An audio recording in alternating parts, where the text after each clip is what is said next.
I'll have whatever he's having.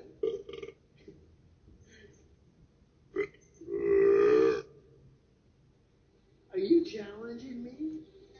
What the fuck is this movie? Yeah, but every family has one nut. Ah!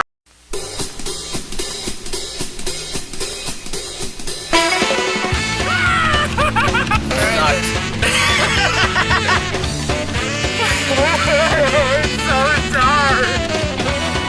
It was amazing!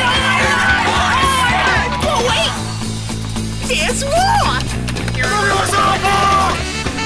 I'm back! CGI shit!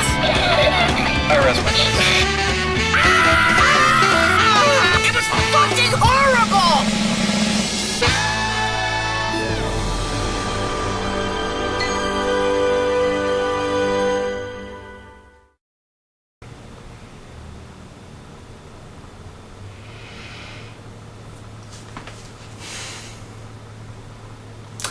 Hey guys, what's up? It's Big Jack Films here, and welcome to another opening night.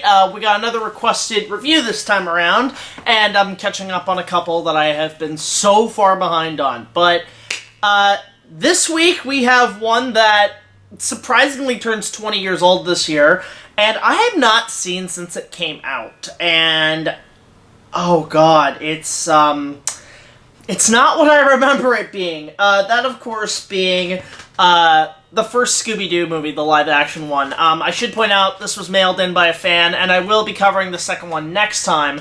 But, to make a long story short, I didn't like this. This has not aged well. So, a little back history with me and Scooby-Doo. Like, do I like Scooby-Doo? Yeah, to an extent. I do enjoy the Hanna-Barbera cartoons. I do like the Flintstones. I do like Scooby-Doo. Kind of like Yogi Bear to some extent, the Jetsons. Like, I like my Hanna-Barbera cartoons, don't get me wrong. And this movie, obviously, probably coming in during the wake of the live-action Hanna-Barbera craze that started, I would assume, with the live-action Flintstones movie in '94, which I do like that one. That one's actually pretty solid. But this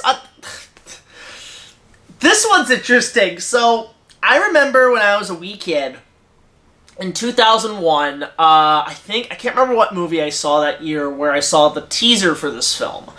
And the teaser, which is something I do want to talk about at some point as a review, like a top 10 teaser trailers or something, is one of the coolest yet biggest fuck you teasers of all time.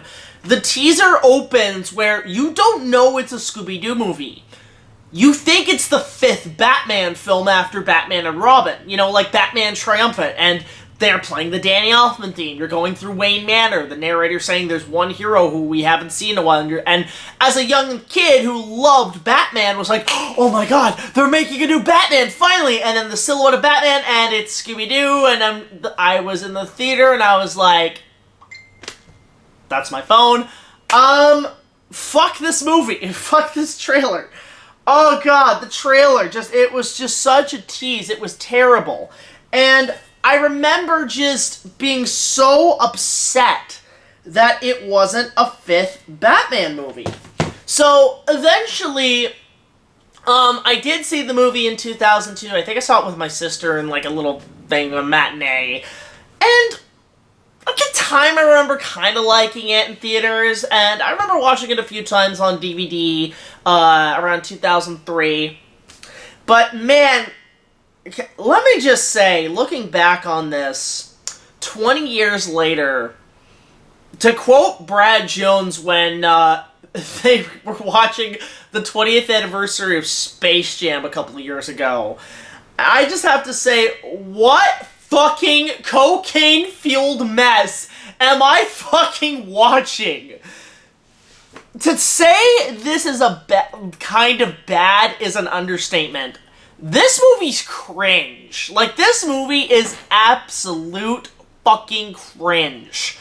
Granted, look, I should not be complaining about this, about it being cringy. My content can be somewhat cringy at times. I'll straight up admit it's not the best work. But this a $100 million production. This is a big-time Warner Brothers picture. You can't cringe on shit like this. And then it's like, well, it's made for kids. It can be cringy because kids like fart jokes and kids like this and that. No! Like, this was made from focus groups, this kind of humor. The humor is terrible. The effects, good lord, the effects. I mean, I guess at the time they were pretty impressive, but this was going for the whole let's just CG all the creatures and characters. Like, this is just...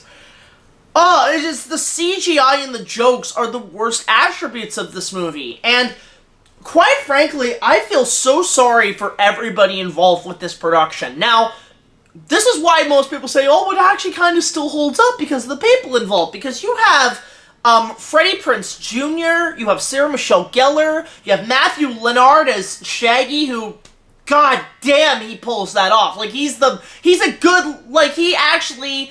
That is, like, the perfect casting for Shaggy. He got it down. He's a great actor. But then you have, like, James Gunn writing this. I don't know if he directed this, but, you know, the guy did Guardians of the Galaxy. And that's the only reason people give positivity to it. Now, granted, they're all fantastic. The production design's okay. But again, this is just studios and focus groups and trying to make a quick buck on a brand. This was absolute garbage. Like, this was absolute cringe of a film. This was me the whole time watching it, just gouging my eyes out. I just could not fathom why they made this. It's so dumb. It's so dumb, but you can kind of enjoy the cringe. It's the kind of cringe where you're gouging your eyes out, but you can enjoy it in kind of a weird way. And I know the behind-the-scenes story is that this was supposed to be like a more adult film.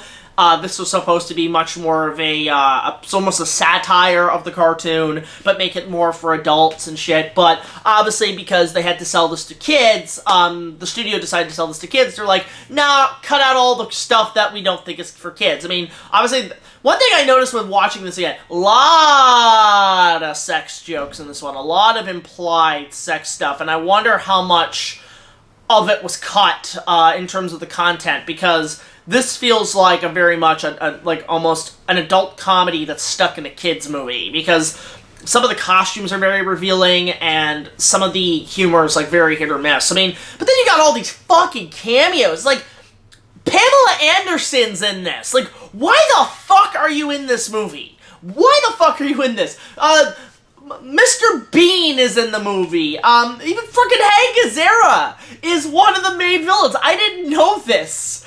Like, this is Hank Azaria's second live-action Hanna-Barbera movie, like, because he was Gargamel in the Smurfs films.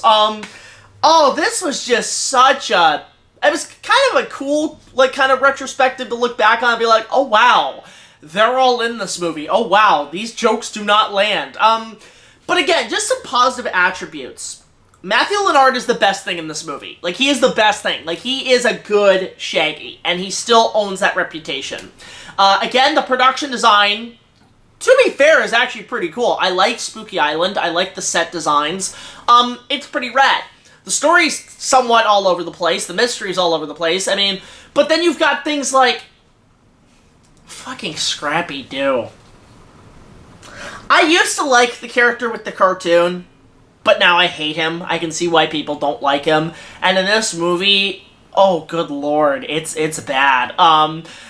For some reason, I feel like they wanted to cast Wallace Shawn as Scrappy-Doo, and granted, that actually would have been kind of cool, but obviously I don't think it was Wallace Shawn, but, the cringe, I can't, the cringe is so bad in this. If you want a good cringe time, worthy of an internet movie from, like, content creators, this is for you. This is up there with, like, Fred the Movie and the Smosh movie. Like, it's that level of bad in terms of the humor in this. But to be fair, I'll just say this right now. I know what would have saved this, what would have made this good. Because, as much as this is the live-action Scooby-Doo movie, you know what's a better live-action Scooby-Doo movie that's actually funny, witty, has a group of characters and teenagers going into spooky places and solving mysteries? You know what's a better Scooby-Doo movie? And it came out a couple of years prior. Scary Movie. Scary Movie 1 and 2, I think, are the better live-action Scooby-Doo movies. And it's the same structure, except there's no dog. And quite frankly, I think the Wayans brothers should have directed this. I think the Wayans brothers actually would have been a... Fuck, they could kind of maybe still do a Scooby-Doo movie. They just gotta get the same humor they did with the first Scary Movie. Like, they gotta get the same kind of very adult-oriented humor. So, I think if they were passed by them, the film would have been a little bit stronger. But as is, this is cringe. This is, like, but enjoyable cringe. I know some people really like this film. Maybe I'm just kind of an old man who's kind of just realized that this piece of when I was a kid was just awful, because I was 10 when I saw this, and, I think it's different from when you're, like, between, like, I don't know, like, a 8 or 9-year-old and a 10-year-old, there's that shift where you can kind of let things slide, but when you get older, you're like, oh, this was bad. But this was cringe. This kind of gave me a headache, this movie. It was just there's just stuff about it I'm not a fan of with this. So I can see some people liking it. It's not my cup of tea. I still like the cartoons. I like it when they cross over with Batman. But this movie's just kind of meh. And I know next week I have to, or next time I do another opening night, I have to look at the second one, which, believe it or not, I've never seen the second one. Although I've heard good things, it sticks more to the cartoon. So, let's see what happens, and I'll take it from there. But the first movie, I'll give it maybe a 4 out of 10. It's not, like, that good. It's cringe, but it's enjoyable enough where you can enjoy it for how bad it is. It's like Batman and Robin. But in terms of, like, live-action Hanna-Barbera movies, I would just stick with the first Flintstones movie, because that one actually had heart. That one had some good heart and effort put into it.